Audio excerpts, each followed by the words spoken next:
नमस्कार, आप देख रहे हैं जय भारत का डिजिटल प्लेटफॉर्म और मैं हूं आपके साथ निशा। आपको बता दें कि नागालैंड में जदयू के एकमात्र विधायक ने बीजेपी को समर्थन दे दिया है। इसके बाद ललन सिंह जमकर बरसे हैं पार्टी के विधायक पर और प्रदेश अध्यक्ष पर। आपको बता दें कि ललन सिंह ने कहा है कि इस तरह का कार्य अनुशासनहीनता है, उसको बर्दाश्त नहीं किया जाएगा। उसके बाद ललन सिंह ने बीजेपी पर भी हमला बोला है। बीजेपी को उन्होंने कहा है कि बीजेपी सिर्फ तोड़ने की काम करती है। उसके बाद आपको बता दें कि ललन सिंह ने Y+ सिक्योरिटी मिलने वाले उपेंद्र कुशवाहा पर भी जमकर हमला बोला है। लोग तो इसी काम में रहते हैं। मणिपुर में भी, अरुणाचल में हमारे जीते विधायक, उनको बीजेपी ने शामिल कर लिया।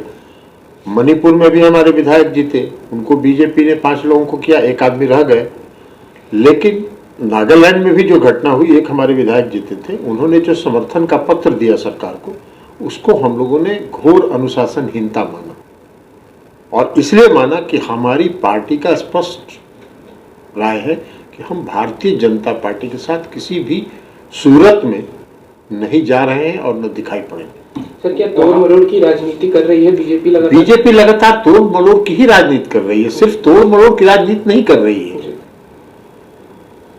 बीजेपी जो पुराने जमाने में आप देखे होंगे कि पुराने जमाने में राजा महाराजा जो अपने उत्तरदायित्व में फेल करते थे, वो क्या करते थे?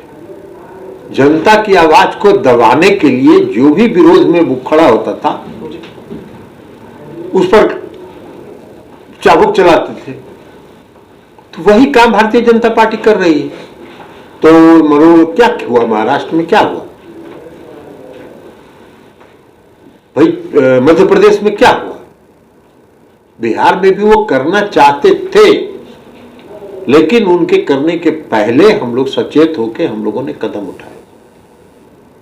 तो ये उनकी राजनीति है, जो अपने काम के बल पर वोट नहीं मांगते हैं, जिन्होंने 9 साल में कोई काम नहीं किया, तो वो करेंगे क्या? अपने विरोधियों को का मुंह बंद करने का प्रयास करेंगे। तो वही काम में भारतीय जनता पार्टी लगी हुई है। सकारात्मक बात तो वो करते नहीं। कौन सा सकारात्मक काम किया है उन्होंने 9 साल में? 2 योजना की चर्चा हम जब से लोकसभा में गए हैं, 2019 से 2 योजना की चर्चा हर भाषण में सुनाई पड़ती है। एक उज्ज्वला योजना और दूसरा वो जो 5 लाख रुपया देने वाला है आयुष्मान भारत। ये 2 योजना का चर्चा वो लगातार हर काम में, हर बात में करते हैं। और उज्ज्वला योजना तो अब क्या हो गया? गैस का सिलेंडर का दाम कितना कर दिया? कौन गरीब 1800 रुपये और 1700 रुपये में गैस का सिलेंडर लेके गैस जलाएगा? तो उनका तो फेल कर गया योजना। आयुष्मान भारत में कितने लोगों को दिया उन्होंने 5 लाख रुपए का लाभ? इसका तो डाटा आज तक बताया नहीं उन्होंने। तो ये उनका काम है। सकारात्मक बात पर वो नहीं मांगेंगे वोट। 2024 आ रहा है, अपने विरोधियों पर कैसे अपने पालतू तोतों का इस्तेमाल करके उनकी आवाज को बंद किया जाए, इसी काम में वो लगे हैं। तो ये तो लगातार वो कर रहे हैं। और उसके बाद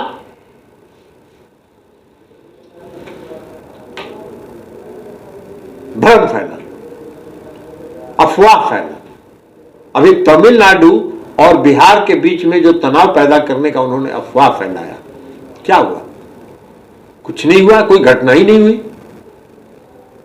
बिहार की टीम भी वहां गई हुई है, तमिलनाडु की सरकार ने जांच किया है, कोई घटना ही नहीं हुई।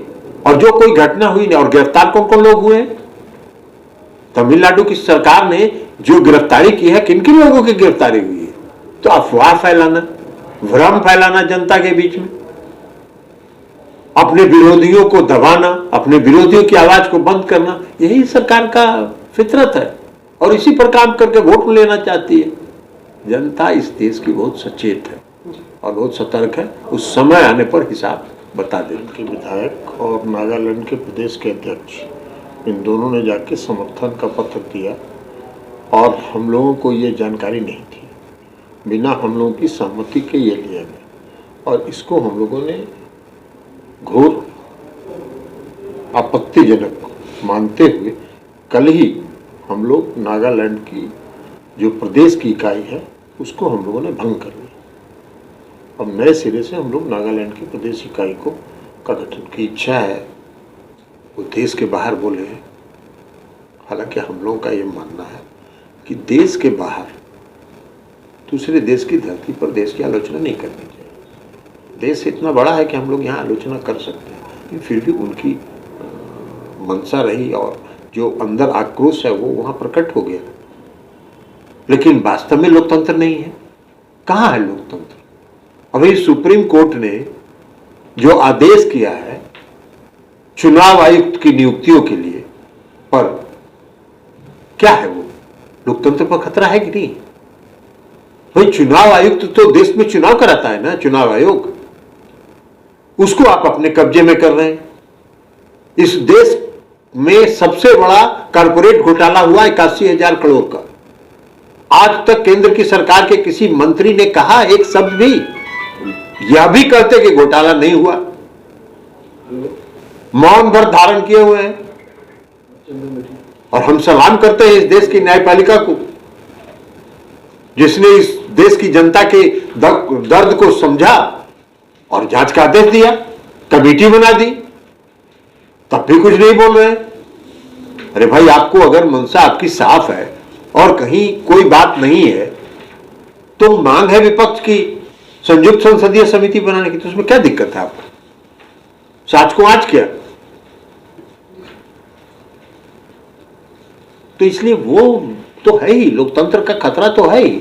सारी संस्थाओं को जिस तरह से सीबीआई, ईडी, इनकम टैक्स का इस्तेमाल किया जा रहा है, जिस तरह से संवैधानिक संस्थाओं पर अपने मनोनुकूल लोगों को पदस्थापित करने की का जो सुनियोजित षड्यंत्र चल रहा है, ये क्या है? लोकतंत्र के लिए खतरा ही ना है। इसलिए लोकतंत्र पर तो खतरा तो है ही, लेकिन उससे कोई फर्क पड़ ना रहा है। 2015 का विधानसभा चुनाव याद करिए। 2015 के विधानसभा चुनाव में ये सब लोग साथ थे एनडीए के, और जिनको अभी उन्होंने Y+ की सुरक्षा दी है, तो कितना सीट लड़े थे और कितना जीते? 0 पर आउट हुए थे। तो इसलिए ये सब काम है उनका, ये सब चलता रहता है। सर, बजट को लेकर भी कह रहे हैं कि केंद्र सरकार के पास बिहार सरकार जाएगी कटोरा लेके, कुछ तो है नहीं बजट में।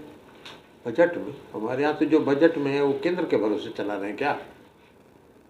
बिहार में जो हर घर नल का जल योजना चला, हम एक योजना की सिर्फ बात कर रहे हैं, ये 2015 में इस सरकार ने घोषित किया और उसको पूरा कर लिया। केंद्र की सरकार ने इस योजना को 2019 में एडॉप्ट किया और केंद्र सरकार ने कई चिट्ठियां लिखी बिहार सरकार को। लोकसभा में भी यह मामला उठा कि हमसे भी कुछ केंद्र के सहयोग ले लीजिए जल जीवन मिशन में, लेकिन बिहार की सरकार ने कहा कि 1 रुपया नहीं लेंगे आपसे, 1 छदाम नहीं लेंगे आपसे, अपने बलबूते पर हम ये काम करेंगे, क्योंकि आप कुछ पैसा दे दीजिएगा, कहिएगा कि तो मेरा ही योजना है, हम ही दिए। अरे जो देना है बिहार को विशेष राज्य का दर्जा, वो क्यों नहीं दे रहे हैं? जिससे बिहार का भला हो, पिछड़े राज्य का भला हो। और सिर्फ बिहार ही नहीं, अन्य भी पिछड़े राज्य हैं, सबको विशेष राज्य का दर्जा दीजिए। सर, उपेंद्र कुशवाहा कह रहे हैं कि बिहार में लॉ एंड ऑर्डर की स्थिति बिगड़ गई है। अरे छोड़िए ना, उपेंद्र कुशवाहा जी अभी उधर गए हैं तो क्या बोलेंगे? और बोलने के लिए उनके पास है क्या? लॉ एंड ऑर्डर जाके उपेंद्र कुशवाहा जी दिल्ली में रहते हैं ना, तो दिल्ली का लॉ एंड ऑर्डर जाके देखें। केंद्र सरकार को धन्यवाद देने लगे हैं। बहुत अच्छा, धन्यवाद तो देंगे ही, तो कहाँ जाएंगे? जाएंगे उनके गोद में तो उनका स्तुति नहीं करेंगे तो क्या मिलना है उनको? कुछ मिलना तो है नहीं, स्तुति तो करना ही पड़ेगा। नॉर्थ ईस्ट में सरकार बनी है, तो उनका कहना है कि 2024 की झलक है बीजेपी का। मेघालय में तो अभी गए थे ना इस देश के गृह मंत्री इस चुनाव प्रचार में, मेघालय के चुनाव प्रचार में, और उन्होंने ये कहा कि मेघालय के मुख्यमंत्री जो हैं इस देश के भ्रष्टतम मुख्यमंत्री हैं। और अभी कहाँ बैठे हुए थे 3 दिन पहले? कहाँ बैठे हुए थे? सपोर्ट कर रहे हैं। सपोर्ट नहीं कर रहे हैं, वहां जाके बैठे हुए हैं ओथ में, शपथ ग्रहण में। तो यही इनका है, तो क्या करिएगा इनके बोलने का। राहुल गांधी लंदन में जिस ढंग से बोले बीजेपी